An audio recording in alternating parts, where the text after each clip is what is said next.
Welcome to Carry On, a weekly roundup of aviation and business travel news with Neville Gibson. Welcome, Neville. Qantas is apologising for its poor service in recent weeks and is issuing $50 vouchers. Will that be enough, do you think, to placate angry passengers? I'm not sure $50 would do it for me. I don't know whether the $50 is going to cost them a lot of money because they've got a lot of people in their loyalty scheme, but also the chief executive, Alan Joyce, has had people protesting outside his house and doing all sorts of things. Australians have got very, very angry about Qantas. They're losing bags, cancelling flights and that sort of thing.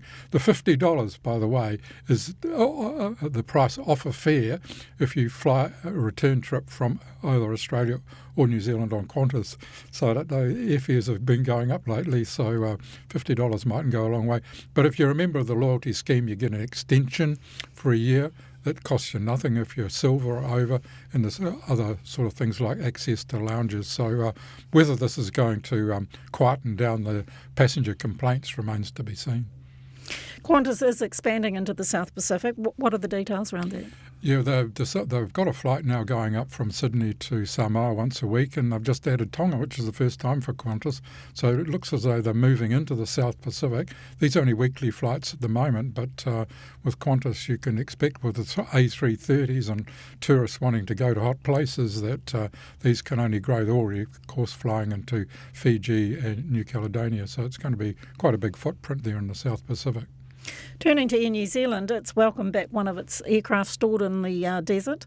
What's the story behind that? Yeah, well, there's four of them up there, and the one of the first ones came back just during the past week. It's ZKOKP, so I better get that right. It's a 737-300. Air New Zealand got 7 of them, actually. They had 3 of them were stored in Auckland. During the pandemic, one of those is already in the air and another one's about to go into the air. This is the first one of the 4 that are up in California, so that'll be take a couple of months to get it ready, but it should be flying by the end of September into October.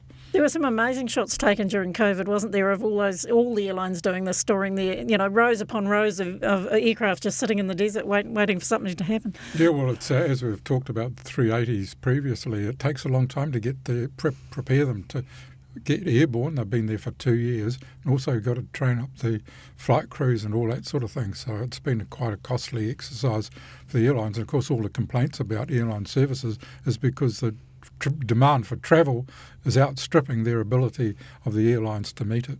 Oh, particularly around labour supply, isn't it?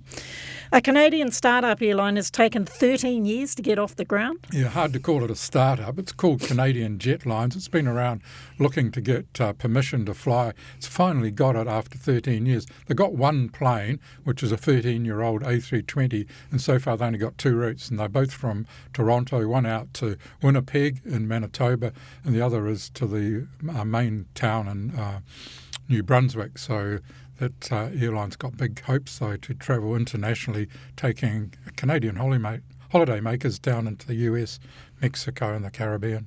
We'll see if they take another 13 years to get there. But Emirates putting on more flights to London. What's the details around that? Well, by far the busiest air route as far as Emirates concerned is London, Dubai, and they've already got 11 daily flights into London. It's 3 airports, and of course there's restrictions on Heathrow at the moment, but this is 4 extra flights a week going into Gatwick, so that lifts it up to quite a few flights a day, depending on which day of the week you're going. But Emirates is trying to get on top of this huge demand from a hub airport, because they're sucking in people from all around Asia, Middle East and Africa, all being funneled through to Europe. So it's they're really up against it with their lack of aircraft, because they've only got about a third of their fleet in the air at the moment. All right, well, thanks very much, Neville Gibson. Thank you.